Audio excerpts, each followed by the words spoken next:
All right, we have finals action. And I am super excited because these finals were lit AF. Oh my God. If I told you that Freshlobster would lose a game in the finals of any tournament versus a Poro deck, would you believe me? And more importantly, did he end up actually coming back to win the tournament? Well, you're going to have to watch Dartill take on the hottest stash in Legends of Runeterra in Freshlobster to find out. Dartill, representing Team Leviathan Gaming from France in this matchup, will be put to the test in probably, arguably, one of the hardest matchups he'll have to date in Freshlobster. And real quick, everything you're going to need in the description below. Check it out. Tournament info, player info, all that good stuff. Click the links. You'll probably get to where you need to go. But let's get into this finals action for this Conquerors Cup PCS qualifier number 3.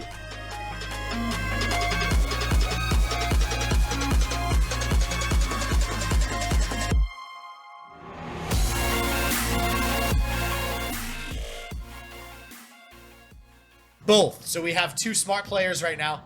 They both banned Viheimer. Smart not only because they'll likely lose to it if they don't ban it, but smart also because, thank you, now we don't have to cast Viheimer. So we're getting started with the Poros. Yeah, we're getting started with the Poros. So let's hop into game number 1, Dartill versus Freshlobster. And I think, Boulevard, I think I figured it out. What'd you figure out, shit? I figured out that the reason why we keep mixing up these words, our small brains they weren't prepared when this game came out for all these adjectives that Riot is just throwing at our face. Like we speak English, but there's just too many English words. You guys got to stick to like a group of like 10 adjectives and just call it a day. When people ask me if I'm bilingual, I'm just gonna be like, yeah, I speak English and I speak Runeterran. I know the word Navori and Crimson. Oh God, Poro. Oh God, GG's. If we're a time machine, GG looks like this. Yeah, there you go. So we actually see a pretty decent start to Dartill, depending on how you look at it. He does have 2 remembrances in hand, which means we are probably going to see some big units come down pretty quickly here. We'll see if he gets another vanilla Radiant Guardian like we saw in the previous game. So, Lobster, unlike Topher, is running a couple of misses off the War Mother's Call, right? We see the Iceveil Archers, we see the Wording Stones. It's really just these hard-to-kill champions in Anivia and Tryndamere, and then this high-health Soul Gorger. And I'm wondering if there is a possibility, looking at this single combat and these concerted strikes, if Dartill is actually just going to be able to run Lobster out of units. Yeah, and this is... so it's actually... I'm glad you brought that up. This is a very interesting matchup for that reason, right? Because usually with a control deck, you're not really scared about the late game and fighting for the board because you do have those larger units. But if we make it to a really late game, and this is what I really hope we see, we have so many Poro snacks in this deck that a concerted strike can literally take out like a 12 health unit pretty easily. So I'm going to be super excited if we start seeing some Poros and some Poro snacks come down. Yeah, Dartill actually, like the Poro snacks could actually play out pretty well for him in this matchup. If you can start to line up effective blockers onto the Tryndamere, if you can get off like a Poro snacks and an Aurora Borealis, all of a sudden you're playing these 6/6 Overwhelm Poros. You're playing, 4/4 Lonely Poros, and anything that comes out of them is also a 4/4. You have a pretty deep, like if there is a deck that is going to be able to run Lobster out of units, it is probably something along the lines of this, where you have all these low cost, high attack, high health blockers. You have Lux to consistently run out stuff like that. You have these double concerted strikes. I do want to note, I don't think Dartill can run Lobster out of cards. Like, I don't think that's a realistic possibility.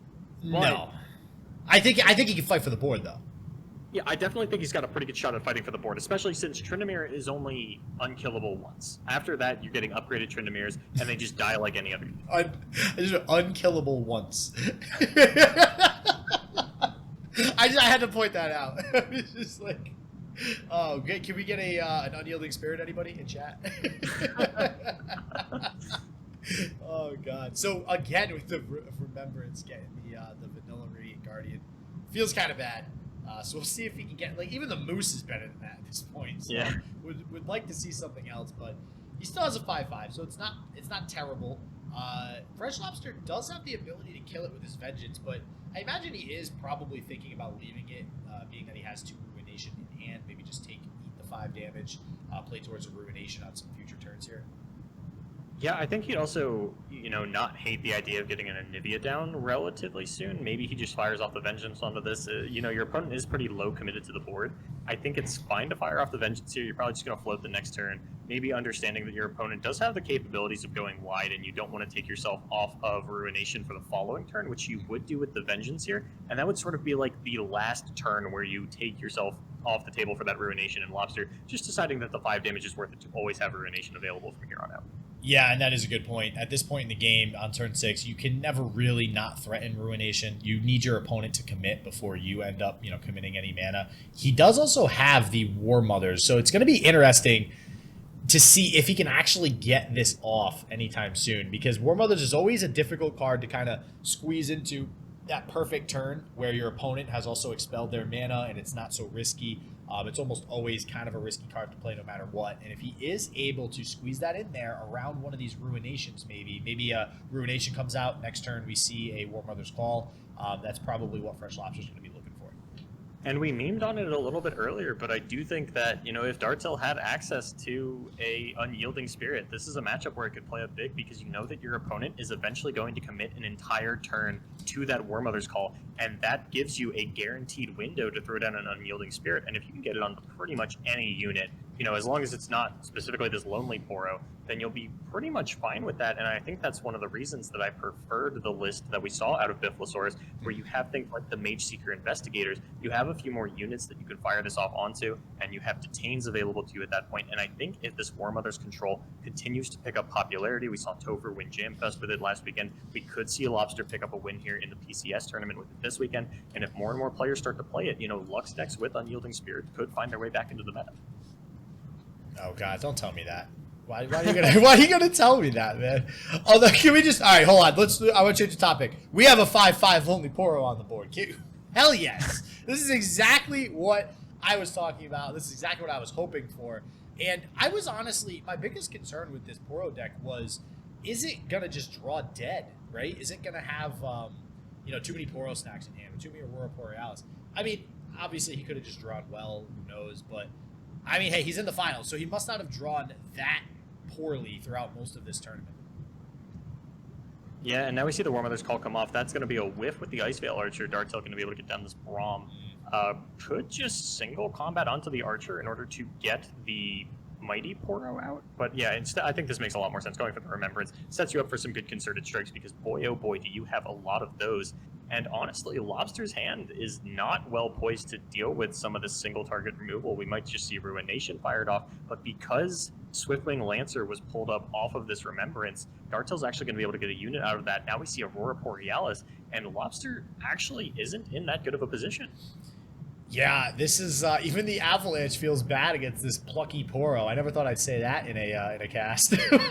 But yeah, this is what we were kind of both talking about earlier, where there's a pretty good chance Dartill will be able to fight for the board.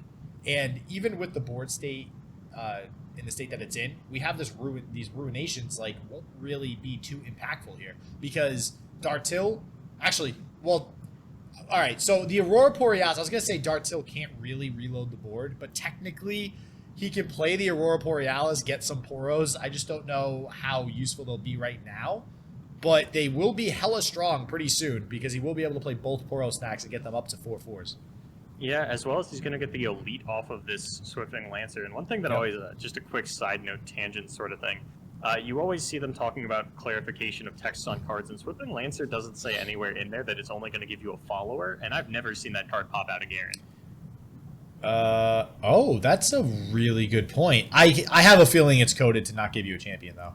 I'm certain it is. I just don't know why it doesn't say it. It should specify it. I'm surprised they didn't patch that in an update, as like a text clarification. But this is actually good that he got a Mighty Poro. It's one of the better Poros that he could get from Aurora Borealis. I'm trying to still come to terms with the fact that I'm saying this in a finals right now. But he does decide to also play the Poro snack so that he does not overdraw, if anybody's wondering why he did not keep that spell mana open there. Yeah, I was a little curious to see if he was going to throw down the Mighty Poro, just because you have so many concerted strikes and single combats in hand. You know your opponent's pulling a unit off the deck, and that's actually 3 Iceveil Archers in a row for Freshlobster. This War Mother's Call is not doing him any favors so far. No, that's really, really, really super unlucky. You hate to see it. You do see another Aurora Borealis come by for Dartill. And these Poros, I mean, granted, there is another Ruination in Freshlobster's hand, so that may do some work for him coming up soon. But being at 4 health, having these Mighty Poros might just start to threaten lethal and put Freshlobster in a scenario where it's really awkward for him to play this Ruination. Yeah, he might not want to, but I think Dartill is actually forced to develop here. Mm-hmm. Like, Lobster is just so low on life. It's really only Vengeance that you're afraid of if you're going for an open attack. You know, you have Grasp of the Undying and Withering Wails, but because you have this Plucky Poro and some Poro Snacks, I think that you actually are fine to just kind of develop onto this board. Lobster's not going to have a whole lot to deal with you on the following turn. And if you can get down the Overwhelm Poro, then Dartill's in a decent position to try and pick up a win on the following turn. Lobster, of course, does have that Withering Wail and Catalyst to get himself back up to 10 life. But with the Concerted Strike, the single combat, the Overwhelm on top of this Fury of the North, Dartill might be able to get it done. Yeah, and I will say it's a little bit disappointing on Dartill's side to not have a Lux yet, because we did already see an Aurora Borealis go off. So I'm actually...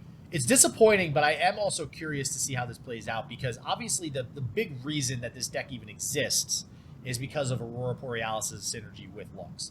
And if I'm very curious to see if we can see this deck win and pull out a win, actually just utilizing strong freaking Poros on the board to finish out the game. It would be very cool to see. Okay, so Lobster had a chance to come back into this game if Soul Gorger came off that War Mother's Call, but this man is 0 for 4 on these War Mother hits, and Topher has got to be at home absolutely laughing his ass off right now, watching Lobster hit whiff after Topher played the deck with no whiffs in it. I like the Topher reference. I love the Topher reference. We do see a Lux now from Dartill, so he's going to go ahead and pass priority back over to Freshlobster before he decides to play it. He probably wants to try to get it down, you know, when Freshlobster's out of mana for something like a Vengeance, which will be hard. He also does not have a Vengeance in his hand, as we can see, but obviously Dartill does not know that, so we'll see if he can get this Lux off. So it is, unfortunately, because of this Vile Feast pickup from Lobster, Dartill no longer has lethal, but if Dartill wanted to, you know, if this Withering Wail didn't, or if the Vile Feast wasn't picked up, rather, Fury of the North onto the Overwhelm Poro, and then single combating whatever the blocker is, did just represent 10 damage, but because of the Vile Feast and the Catalyst of Aeons, Lobster's at 11 HP. Yeah, that's crazy. I mean, he did actually almost have game there with that. He does decide to go ahead and risk the Lux, thinking that there's probably not a Vengeance. He does decide to take the attack, and this will be rewarded with what's in Freshlobster's hand right now. There's not a whole lot that he can do. He can go ahead and Harsh Winds to save himself some damage, keep the... actually, he's already enlightened, so it doesn't really matter keeping the Anivia alive. So he'll probably save the Harsh Winds for a future turn to kind of stave off some more damage. Yeah, and he is just shy of Ruination mana, which does mean that this Lux is guaranteed to upgrade on the following turn. A little curious to see if the single combat comes out to actually pick off the Anivia for good. I think that has a lot of value to it. You do protect your Mighty Poro a little bit better, as well as it takes the Harsh Winds out of Freshlobster's hand, which is a big deal. The problem with single combating this egg right now, in my eyes, is we just saw him whiff 4 times on War Mother's Call. I'm hard-pressed to think that he whiffs again, and now there's a much higher chance that he's going to just pull an Anivia and rip it off the top with this. I mean, you do still have the triple Concerted Strike. I don't know how concerned you are about it. Yeah. Oh my, how did you do this, Freshlobster? This is incredible. I have to bow down to your skill, man. Wow. Just as I say, there's an increased chance that he doesn't whiff on the 5th one. We see a 5th whiff. Holy crap, that feels bad. For those of you at home, Lobster plays 5 whiffs. It's only 2 Wording Stone and 3 Iceveil Archer. Oh my god. And so what options are left in his deck from what we've seen so far? We have Soul Gorger, Anivia, and Tryndamere. I'm trying to see how much. So we have 3. Wait, no, is he playing Soul Gorger? Oh yeah, three Soul Gorger left. He has 2 Anivia left and 3 Tryndamere left. All still 1 Anivia left. 1 Anivia left. Where was he killed the other one too? He killed 1 and he's got 1 in hand. Oh, I didn't even see that. Okay, so he's got 1 more left in the deck. Okay. And he's actually going to fire off the other War Mother's Call, deciding that he immediately, like, if he hits Soul Gorger here, that could change the course of the game.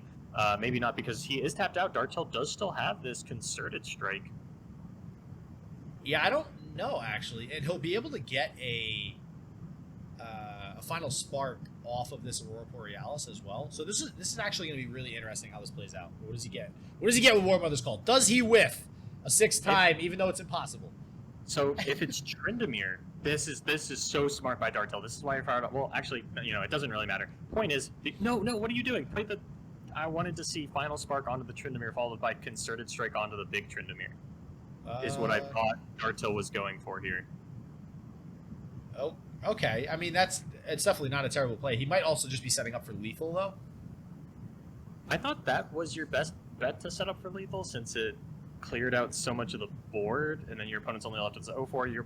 You have to understand, like, your opponent is almost certainly going to get a Soul Gorger next turn because he is getting 2 units off the top. Yeah, and he can just open attack. You might be right, because then that would have only left him with 1 blocker, and he would have been able to open attack next turn and not really have anything. I mean, he has a Vengeance to kill 1 thing, but... Yeah, I mean, I guess he's just going wide, and now we're going to Final Spark the Wording Stone, which is also fine. If Lobster gets Soul Gorger and Anivia off the top, then Harsh Winds is back on the table, and things get a little bit dicey. Okay, no, all right. So he's actually correct to do this line of play then, I think, because he is actually going wider because he has more mana to play more units. And there is still only 1 blocker. So yeah, this was 100%, I think, his best shot at lethal. Harsh Winds even still makes this difficult because of the Fury of the North. And he can't play Harsh Winds and Vengeance, very crucially. Yeah, and he actually, because he doesn't hit the Anivia, doesn't have Harsh Winds available to him. Mm-hmm. Wow. So I think... Oh, wait, no, sorry. He gets both War Mother's Calls, though. So is this still game? I'm pretty sure that this game, because you have the Concerted Strike, well, it kind of depends on what blocks what. If Tryndamere blocks the Overwhelm Poro, then you don't have Concerted Strike to get over that with the Overwhelm. I think all you have to do is kill this Soul Gorger, and you're chilling. And because he does have 2 Concerted Strikes, it's possible he might even just fire off this Fury of the North onto one of his earlier units. That'll get the Vengeance out of Lobster. Then you fire off the Concerted Strike onto the Lifesteal unit, and I haven't done math. You might be 1 or 2 shy of lethal. Huh. Yeah, that's way too much math for me to think I can reliably do in less than 60 seconds here. That's really because Lobster has the double Vile Feast and does have the mana available for that on top of the Vengeance. He's basically sitting at 11 life right now. So let's see. Right now he's at 4, 5, 6. So he actually is not threatening lethal with that block because of the Soul Gorger. So if he does have to... This is really interesting. Maybe Poro Snacks maybe if you just go like Poro Snacks, and so if he does Concerted Strike the Lifesteal unit, the Overwhelm damage still goes through, right? Yeah, because this is what I was talking about, where if you line up Tryndamere onto the Overwhelm Poro, then I don't think Dartill can win, but because Soul Gorger lines up onto it, maybe... Oh my god. This is so good. Poro Snacks is so good. Poro Snacks is so good. Does this give him game because the Poro Snacks actually baits out the Vengeance and then he can play the Fury of the North? I think the finals... Yeah! Oh, wait. Wait, Actually? 9, 10, 11, 12. No, yeah, that's game because he baited out the Vengeance with the Poro Snacks, which means the Vengeance can't be used on the Fury of the North unit, and now he's representing...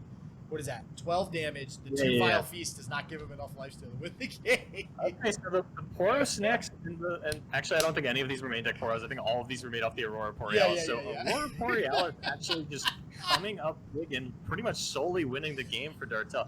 And we've seen so many complex interactions, and it's so weird when you have such little time to actually cast what's going on. You get lost in the sauce. We can't do math. We can't read. I don't know what you guys expect out of us. We're performers. We're entertainers. We're here to look through and say big words.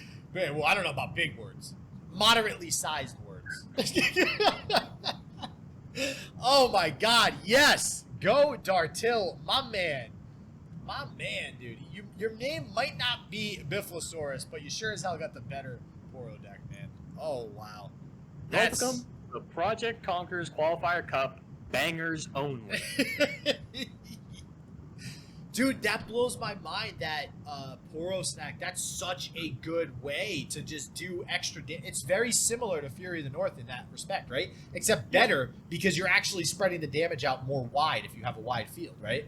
Yeah, and we knew that it was possible for these Poro stacks to come into play and for the board to get too big for Lobster to actually win the game. We just didn't think that was a realistic possibility because of the War Mother's call, but because he hit 5 whiffs in a row, that gave Dartill just enough time to actually get it done. Okay, well, wait. All right, so are we just going to say the Poro deck wins because the War Mother's whiffed 5 times in a row? Absolutely. That's undeniable. Argue that it's because Lobster whipped 5 times in a row that Dartill had enough time that you can't sit here and tell me that the Poro deck straight up call it's a good matchup now because of what we saw. Listen, I almost kind of wish. I mean, I agree, but I kind of wish that he didn't whiff just so we could. I would have liked to have seen Poro win in a more like even in an honest game. Yeah. So I don't know if we'll ever see that now because obviously he won. He needs to go with a different deck. So look, I know you're going to stream tonight, and I know you're taking these Poro decks to ladder. Okay, you don't care about your LP. I understand. We all know that's what's happening here. So we are going to see now, and I'm actually just as excited to see this matchup, mainly because like usually I wouldn't be excited to watch an aggro matchup or an aggro deck play because they're aggro, they're burned, but for some reason I just have not seen as many harrowing decks as I thought we'd see either in any of the tournaments I've cast over the last week. And I happen to think that deck is absolutely ridiculously good and consistent. So I'm curious to see if it can pull off a win here against a deck that, with the draws right now, having 2 1-drops, it's definitely off to a very good start. So, actually, I'm a little surprised not to see the Whale come out of Lobster here. You can fire off the Catalyst, but you're not actually ramping into anything on turn 5. I think if you wait until next turn, you get Soul Gorger the following turn, it's fine. Also, a little surprised not to see Dartill fire off this Ballista pre-combat. I think the only punish for that was Avalanche into Vile Feast very specifically. Perhaps just, understanding that he gets a little bit more damage through with the open attack if Avalanche is what comes through. And now we are going to see the Avalanche out of Lobster, going to clean up those units, put this down to 1, and now Basilisk Rider is going to come out. I got confused because I was about to try and pronounce the name of Basilisk Rider in Dartill's native language. Oh God, ooh, that looks rough too. I don't know about that. It's all in French, this stream. So, but I will say, I do like the fact that he didn't play Withering Whale, and I think as a testament to ramp decks, especially for any Hearthstone players out there, you obviously want to ramp up earlier rather than later because you get more value out of the ramp the earlier that you play it. The second that your opponent gets to 10 mana as well, you kind of lose that advantage that you spent mana on the whole game. Especially in a game like this where Catalyst of Aeons costs 5. It's not like in Hearthstone where it costs significantly less. You can play it early on. You kind of really have to choose the right moment to play Catalyst. So I do think that was a pretty good call on the part of Freshlobster. And now he also has Withering Whale to fall back on previous or next turns. Yeah, I just don't think Whale gets a whole lot of value in a matchup like this. And like I said, turn 5 versus, like if you were going into 4 mana there versus 5 mana, you still have the same kind of plays available to you. That's probably the turn where you would Catalyst just to get you into the Soul Forger on the right turn. But yeah, I think it's fine not to play the Whale. We do still see him sitting at a pretty healthy life total. The Whale still can pick up, well, it can still try to pick off this Iron Ballista. We do see the Transfusion in Dartill's hand. But with Lobster 1 mana shy of Ruination, I think we're going to see Dartill really put his foot on the gas here and throw down everything he has available to him. Oh, yeah, there's no reason not to, really. He can go ahead and he can do this, and then he has the Transfusion to save, like you said, the other Iron Ballista if the Withering Whale does happen to come down. But this Iceveil Archer definitely hurts. I don't know if I 100% agree with that. I mean, he kind of has to keep the Transfusion open. But a Withering Whale will now hurt just a little bit more to Dartill. Yeah, I don't think the Precious Pet was ever getting a whole lot more value, and we do even see him throwing out the Basilisk Rider attack, saying that if you want to block anything else, that's totally fine if you want to push a little bit of damage onto the Rider. He does have this Transfusion available, which I think we're going to see the Iceveil Archer line up onto the healthy Ballista, and then Transfusion kill the Precious Pet to pop up the other Ballista, and that's still not going to put Lobster into that 10 range. I think he's going to be sitting at about 13. God, the math. Jesus. Oh, no, that's right. Iron Ballista has Overwhelm, so I think this actually will put him at 10. And I just want to shout out to Sparkling in chat saying this is the cleanest way of showing both hands that he's ever seen in Runeterra, and I got to agree. Not gonna lie, looks pretty nice. That is not how I expected that Transfusion to play out. I thought we were gonna kill the Precious Pet to save the other Ballista and push 6 damage. This is strange to me. Yeah, this pushes 5 damage. So as it's well as kills the ballista. so what does he gain? Oh no, wait. Because would he have lost that ballista to the block? He would have, but his other ballista would have lived with 2 HP. Yeah. I think it was significantly more damage and You have a healthier unit. Save the other ballista. Unless I'm missing something here. I have missed a few things this stream. Did Freshlobster have anything else? Any mana left? He had 1 mana. No, that's nothing then. So generally, everybody, when you hear kind of an awkward silence, which is very rare when me and Boulevard are casting, it's usually because none of us understand what the hell just happened on the board. So in this case, that would be exactly what happened. Because, yeah, I got to agree with you. I think he would have had a 4-2 ballista and 1 more damage put into Freshlobster's face than he has right now. Yeah, I have no problem calling players out on misplays, but first I have to make sure that it is a misplay so that I'm not just being Yeah. No, I agree with you, man. So either we both screwed that up and don't know what we're talking about, or yeah, it was legitimately a misplay. And if Freshlobster was on 1 mana, I don't see anything to play around there or any advantage gained by doing what he did. Yeah, this top deck Harrowing might bail him out, though. Lobster doesn't have a good answer for this. We don't see a Ruination on his side of the board yet. And, you know, if you can get this second Iron Ballista and the Basilisk Rider into the death pool, as well as this Legion Grenadier, that's definitely something you want to get into the death pool before your opponent, or before you play your Harrowing, just because it guarantees that extra 2 damage when the Grenadier dies. And I think that's what Dartill is currently debating. He knows that he wants this Grenadier in the death pool for the Harrowing, wants to get that 2 damage in once and then again with the Harrowing off, but he also wants to get value out of this Ballista by killing it with the Demolitionist. Yeah, I think he does end up playing both this turn. I don't see why not. And then next turn, he actually has Harrowing for an attack turn. Yeah, I think the problem is that he doesn't get to kill both of them this way, because you play it this way, the Anivia probably attacks now, then you get the Grenadier down after the fact, and that means you can't Harrowing next turn and have the Grenadier in the death pool. So I feel like, why not play, if you play the Grenadier first, the Grenadier and the Ballista die, and then you can just Imperial Demolitionist on the Basilisk Rider, no? Yeah, but then that leaves your Basilisk Rider at 1 HP. I think if we were going to see him fire off this Harrowing on the following turn, he might have even actually just blocked with the Basilisk Rider in order to prevent his opponent from, you know, Grasp of the Undying it or something along those lines. I definitely don't think you want to leave it open to something like a Vile Feast, though. Okay, but then why not just block the Anivia and have it die, and then it gets resurrected by the Harrowing? Because he wasn't going to Harrowing next turn because his Grenadier didn't die. Oh, gotcha. Okay. So we do see now the Grenadier probably will die on this block. He does get another attack off of this Basilisk Rider, but it will likely be Grasp. As we actually see 2 in Freshlobster's hand now. So seeing the second Grasp drawn, it's going to be rough for Dartill here. I would say he probably needs something like a top deck Darius to really help him push the rest of the damage. And he has to somehow make sure that Freshlobster stays at 10 or below so that Darius does end up being leveled. Yeah, and I think Lobster's only going to fire off 1 Grasp of the Undying here. Obviously, if he fires off both of them, he's got really clean blocks. He stays at a healthy life total. But then he opens himself up to getting completely blown out by Transfusion. So I think he's just going to fire the 1-off onto the Basilisk Rider and accept that he is going down to 11 this turn. Oh, God. Did you count that right? I've been good at math so far today. Wait. So that's 5. That's 15. Minus 2 is 13. Minus 2 is 11. I think you nailed it. Look at that. We're learning. We're learning. Yeah, I was about to say, you just play the Decimator, right? Like, there's no reason not to. Yeah. Just like, here's a Decimate.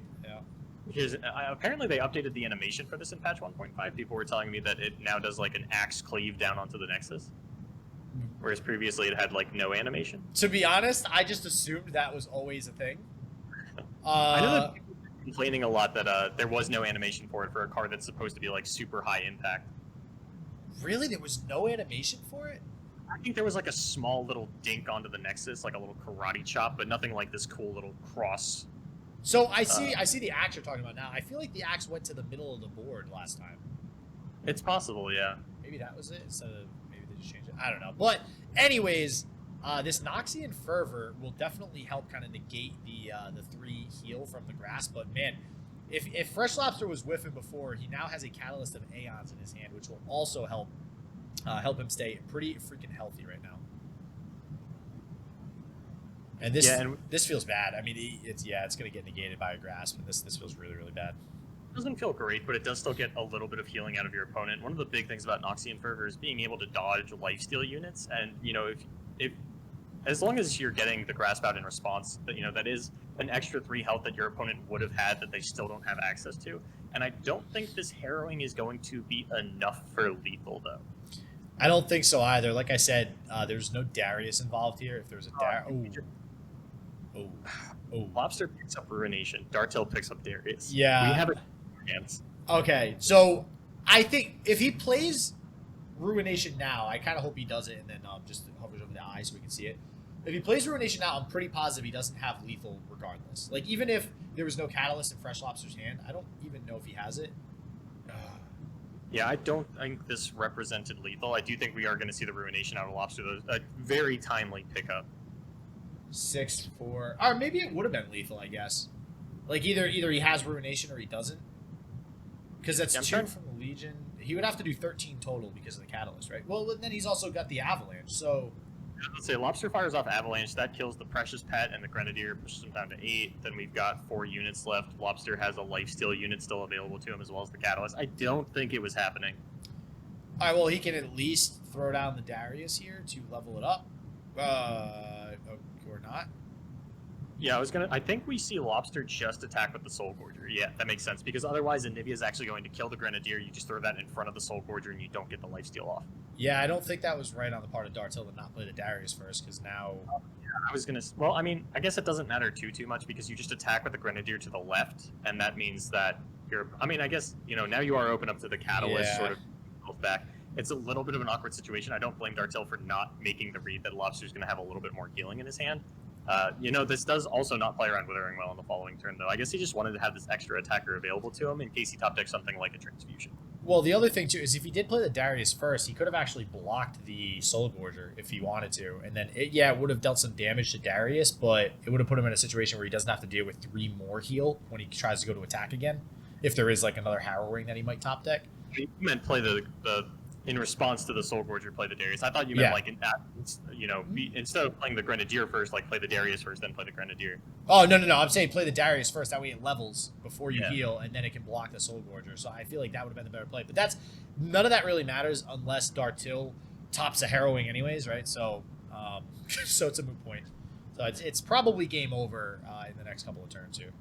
Yeah, we do see Demolitionist potentially levels the Darius here, but as you had mentioned, this is just kind of an awkward play that Dartill has to make because of the position that he put himself in, not playing the Darius when it had potential to get leveled. Instead, Lobster gets up back above that 10 HP mark. Now you're forced into this awkward line, and Lobster could just respond. I mean, he can't respond with Warmother's Call. He has 1 mana shy of that. I think we're going to see a Tryndamere come out here, and that could just trade onto the Darius if you really wanted to. You could keep your life total exactly the same by blocking with the Soul Gorger. There's a couple options available to Lobster here. Yeah, and that's what I'm saying. I mean, this is what we were talking about earlier with this Harrowing deck, where it's like, okay, game plan, top deck. That's what this deck does, and that's the strategy. Take it or leave it, and that's kind of where we're at now. If he attacks with the Darius, it's going to die probably to the Tryndamere. It will do another 6 damage, and I don't even know if he can live for another turn to actually be able to afford himself another chance to top deck a Harrowing. Freshlobster might be able to finish it off, just straight up playing another Warmother's Call, summon another unit. I mean, so if Lobster blocks with the Tryndamere, he's just got lethal on the following turn. Yeah. But instead going to block with the Gorger, he might still have lethal. I don't think that's the case, but I mean, the game is basically his, right? Yeah, that just still seems a little odd, though, because you also lose the Soul Gorger, where you could have actually killed the Darius and then still saved the Soul Gorger. I guess it probably doesn't matter. No, I don't know. I feel like it would have made more sense to block with the Tryndamere, because now he is actually giving Dartill another chance to draw Harrowing. Yeah, and you would have just won on the open attack, because you'd have a 9/9 Tryndamere, the Anivia that's a 3/5 pushing through 2 damage, as well as the Soul Gorger. Your opponent only has 1 blocker. They're basically at 9 life after the Anivia ability resolves, and they can't block the Tryndamere, or they just get overwhelmed and die. And then Tryndamere, if he's unblocked, represents lethal as well. So if Lobster had the opportunity to push lethal this turn with an open attack, so you didn't even have to worry about something like Decimate, and you would have been at 4 life, so that could have been a concern, but not so much in this instance. And I don't think there was a single punish Dartill could have had to actually stop Lobster from lethaling on the open attack if he went for the block with Tryndamere. Yeah, I got to agree. Is there still lethal, though? Is it are we missing something? Is there still, if he attacks, he can... Yeah, he's got lethal now with 2 Anivias. Okay, yeah. So it's still lethal, but I still feel like the other one was a safer play overall. Because this one, I mean, if he had hit Wording Stone or Icevale Archer off the top, he wouldn't have lethal right now. It's because he hit this second. I mean, second Anivia or second Tryndamere would have gotten it done. Because now you do push your opponent down to 7. Tryndamere doesn't have a blocker in front of him because it's dead. He pushes 3 damage, and yeah, we are just going to see the surrender of Dartill. Wow. So, all right, guys, folks, everybody, it has happened. We have a 1-1 game, and it's none other than the finals. Finally. Oh my God, Jesus! Every single game today, every single freaking game today, 2-0. Or yeah, 2-0. I think this might be the first game where we saw Heimervai banned on both sides as well. Ooh, you don't say. Wow, it's almost like we're onto something there. Holy crap. Yeah, they're over here. These guys are playing Runeterra, but we're playing 5D chess in RuneterraBand.com. Oh man. So yeah, this is a pretty cool matchup so far. It was really cool to see a Poro deck win, albeit probably not the way I would have liked to see it win, because everybody's still gonna write off Poros as it was a sham and it's just the War Mother's call whiffing. I get it. Yeah, I know. But like, it's disappointing. But you know, we do get to see the Harrowing deck again, and I'm curious to see if this matchup. I actually don't think I've seen much of this matchup with Swain and TF versus specifically the Darius Harrowing deck. Yeah, it's definitely not a matchup I'm familiar with. I definitely think that the Darius Harrowing should be favored. This is widely regarded as one of the best decks in the format. You know, people are constantly leaving the Brahmanivia at home, instead choosing to bring this Darius Harrowing, and Shadow Isle, even as a supporter region, is just extremely powerful. And, you know, I do like that we get to see the traditional sort of Harrowing Darius in the finals. We saw, as I had mentioned earlier, 3 other Darius lists in the top 8, although none of them could actually go the distance. And now Dartill is a pretty good shot at actually picking up the W here in this PCS qualifier. Yeah, and another good start with the Precious Pet. We've been talking all day about how important it is to actually draw the 1-drop super early, and I feel like all the other Darius decks that we saw not draw 1-drops had some big problemos. So pretty good to see him draw the Precious Pet here. We'll see if it allows him to keep the aggression on over Freshlobster. Yeah, I think this is actually the first match where we've seen Precious Pet not die to Thermo Beam immediately. We saw this Precious Pet live in game number 2 of this series. We saw it live now, and yeah, I think this is actually the first time we've seen Precious Pet not just get Thermo Beamed on arrival. Oh yeah, 100%. And we do see also, very importantly, the Crimson Disciple come out and a Crimson Imperial. Or see, I just did it again. An Imperial Demolitionist, not a, because I always call those 2 cards specifically the Crimson Gals too. Yeah. Even though Imperial is a Demolitionist is not Crimson, they really got to change that. Rito, they don't. Can you imagine if Crimson Curator could make copies of Imperial? That's right. They actually can. Can they just put like Crimson Asterisk on it so you can't get it? Crimson. Yeah. And I was just going to say, as we saw the Precious Pet and the Crimson Disciple come down.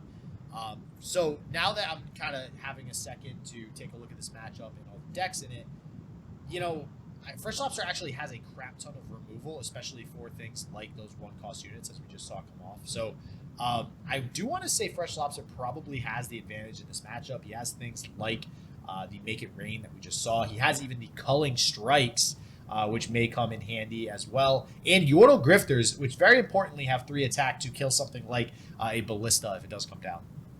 Yeah, the one thing that Dartill has going for him is that in a regional composition like the one that Lobster has brought in this TF Swain, he has absolutely no answer to the Harrowing. If Dartill can fill up the Death Pool with good Overwhelm units, we haven't seen any Iron Ballistas or Basilisk Riders out of him yet, which is going to play against him a little bit, then, you know, Dartill could just pick up the win with a massive Harrowing, and Lobster doesn't have any answer to that. Riptide Rex, not particularly effective against 6 units coming out that are all full health. Yeah, that's a good point. I think Harrowing kind of trumps, like, the top end card of the Darrowing deck, if we're gonna dub it that, is you know, what we're calling it? Is I don't know. I saw that somewhere one time, so I figured I'd use it. What do we want? Do we have a name for it that's better? I want my lawyer. What'd you say? I said I want my lawyer. I'm not. All right, we'll get it in writing later. Actually, right before this cast, made a Reddit post about naming conventions for decks in Legends of Runeterra, where like typically, especially for something like the Darius, or not necessarily Darius Harrowing, but like Brahmanivia is my big example, where it's like if you call the deck Brahmanivia, it doesn't tell you what the second region is. And I know one of the big things that Magic has going for it is that every color combination has a name for it. And I'm trying to figure out if we as a community can come together and, find names for regional combinations. Ooh. Well, okay, I'd be down for that. The issue is you can have two completely different strategies with two different regional compositions. So yeah, I mean, I don't know. Maybe one day we'll see. But we do see the Imperial Demolitionist come down on the Crimson Disciple, which I mentioned in the first turn. So always very important to draw those early. And honestly, with 2 Legion Grenadiers here too, and not a whole lot. I don't think he has any heal on the side of Freshlobster in his deck. This Darius will likely level up pretty quickly. And hold on. I didn't even realize he's playing that. Oh, the decisive maneuver? Yeah, I didn't. What is he? Is it a one of? Yeah, it's a one of in a couple of the lists. I'm a little surprised. I don't think we actually saw it in any of the non-harrowing versions. I think all of they're mono Noxus usually. Weren't running it. Yeah. So yeah, it looks like a one of. He's got the one of Atrocity too. I would like to see Atrocity come out. I was, the version I was playing, I was thinking about adding another Atrocity in there. I do think it works super well with Darius leveled up, but it's kind of a bad commitment though if you're playing 3 harrowing and 2 Atrocity. There's a lot of dead draws early on. Yeah, typically I think we generally see like 1 Atrocity, 2 or 3 harrowing, and that's about the extent of the Shadow Isle cards. Numbers get a little bit more finicky if you play Elise in the deck, which is part of the reason that I do like Draven. But this decisive maneuver could actually come out really big. Lobster doesn't have a lot of units in hand. It looks like he's going to feel forced to fire off this second Pilfered Goods just because the hand that he has available to him isn't doing anything for a few more turns. It's going to be 2 attack turns out of Dartill before any of these Riptide Rexes can come down. And we do see the new and improved, and by improved I mean definitely not nerfed, Pilfered Goods come out. And if you guys don't know, it used to be 2 mana. Now it's 3 mana, and significantly more balanced. Lobster can hit the Allegiance trigger on this Basilisk Rider. That's always good when you steal your opponent's cards and they actually work for you. And we actually just could see a lethal push here with the decisive maneuver. Unfortunately, no overwhelm unit to get the full value out of that by stunning out something, and then, we are going to see this Noxian. I believe this is the second Noxian, maybe the first Noxian Fervor of Lobster. I think he still won in a different match as well. In his top 4 match, got a 2 mana one that kind of clutched out the game for him. But yeah, Dartill contemplating playing this Darius, contemplating going for this decisive maneuver. It looks like maneuver is going to be the play. And maneuver is going to push through. It looks like a fair amount of damage. We will probably see the Noxian Fervor come out to possibly kill. Ooh, okay. That is actually... Wow. So this Darius is going to level. It doesn't look like Freshlobster has anything in his hand that's going to be able to deal with it, especially if it attacks last. You're going to be dealing 2... Is that just game? 2, 4? I haven't done the math. I think that Lobster might have. I think we're seeing the Petty Officer going to go ahead and bring out a 1-drop here just so he has another blocker available to him. Yeah, so I think if he does play the Petty Officer with a 1-drop, then I think he lives, but very barely. This is... oh, wait. Well, now I'm also thinking he has a Spinning Axe. So does that Spinning Axe give him the damage he needs? It's not out of the realm of possibility because you do have to block this Darius, but you also have to block both Legion Grenadiers. Based on the health of all the units he has available to him, I think the Noxian Fervor is going to bail him out again here. Lobster just, clutching out these games with these stolen Noxian Fervors, but I don't think it's going to let him live. It looks like the Spinning Axe... No, because you kill one of your units, you kill the Grenadier, that puts you at, that saves you 1 HP. I think with the axe, Lobster would live at 1. It looks like he just hovered and it said he'd be at 1 right now, but he obviously hasn't played the Noxian Fervor yet. And I don't know, the hover, does it take into account that Darius is going to level up? Yes. It does, right? Yeah, so no, he might actually be he'll be at 4? He'll actually be at 4, I think. No, he'll be at 2. Oh, Jesus. Here we go again. Because now the both Legion Grenadiers... This makes it so that the Darius doesn't level. No, it doesn't. So Dartill gets to commit the Spinning Axe, and Darius is still going to level. I think that's lethal for Dartill.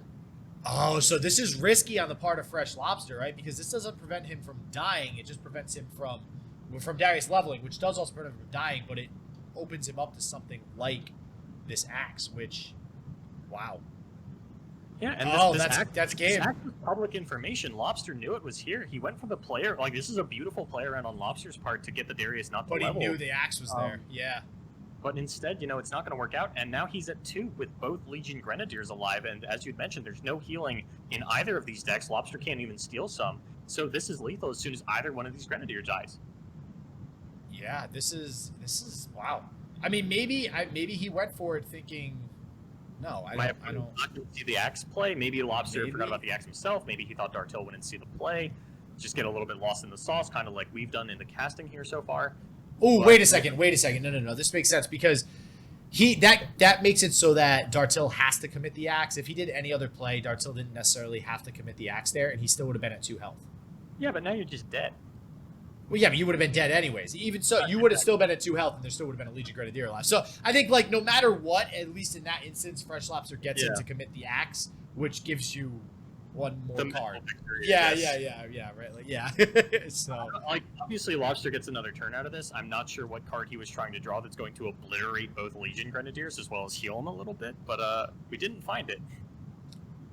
And we see the Ezreal emo come out on the side of Dartill, and yeah, that is gonna be game. Wow. So we see a pretty crazy finish there to the finals between Dartill and Freshlobster.